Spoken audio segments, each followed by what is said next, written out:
এই সময়ের মধ্যে প্রায় প্রতিনিয়ত আমাদের প্রতিবেশী বাংলাদেশের অবস্থা নিয়ে রীতিমতো উদ্বেগের পরিমাণ বৃদ্ধি পাচ্ছে।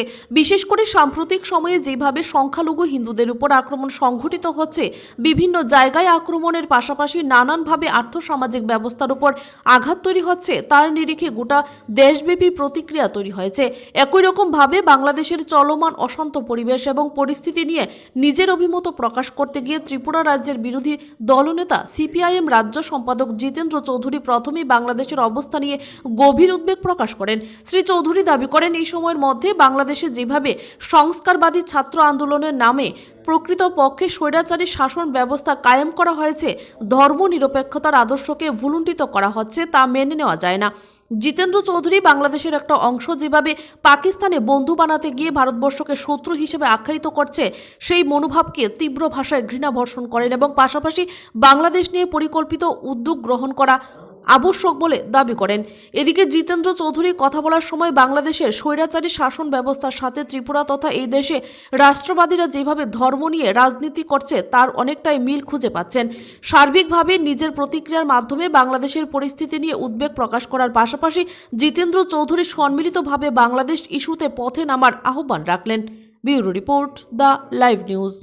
যখন স্বৈরাচার মাথাচাড়া দেয়, সাম্প্রদায়িকতা মৌলবাদ যখন কোন রাষ্ট্র ব্যবস্থার স্টিয়ারিংয়ে বসে, তখন ভারত ও বাংলাদেশ সেখানে সংখ্যালঘুরা আক্রান্ত হবেই, এবং তাই হচ্ছে।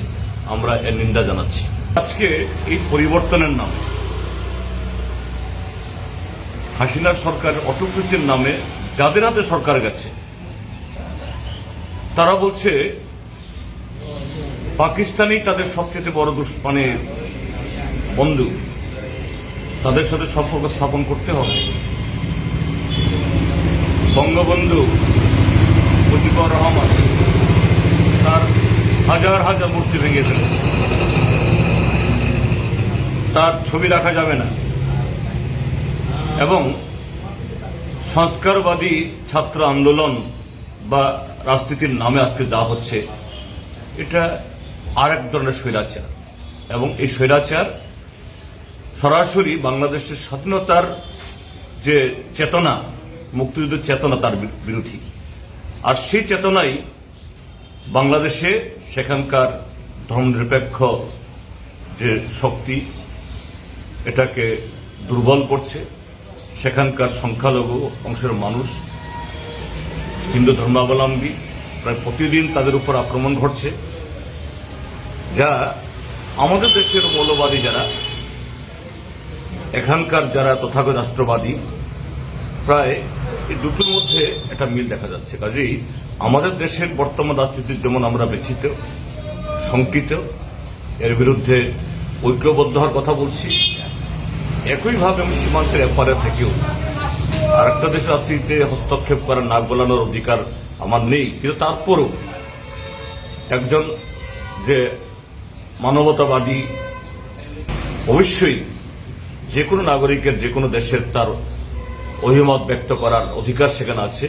আমি সে অধিকার থেকে বলবো, বাংলাদেশে সেখানকার ধর্মনিরপেক্ষ গণতান্ত্রিক শক্তি যে অটোক্রেসি বা স্বৈরাচারকে হটানোর জন্য আরো কট্টর স্বৈরাচারকে বসিয়েছে, তার বিরুদ্ধে সোচ্চার হন। তা না হলে পরে 1971 ইংরেজিতে যে চেতনা নিয়ে বাংলাদেশ গঠিত হয়েছে, সে চেতনা ধূলিসাৎ হয়ে যাবে। পৃথিবীর যে কোনো প্রান্তেই হোক, যে কোনো এরকম যে মানবিকতার উপর যেখানেই আক্রমণ, গণতন্ত্রের উপর যেখানে আক্রমণ, সংখ্যালঘুর উপরে, তার অধিকারের উপরে যখনই এরকম এই হস্তক্ষেপ হয়, আমরা সবসময় সোচ্চার।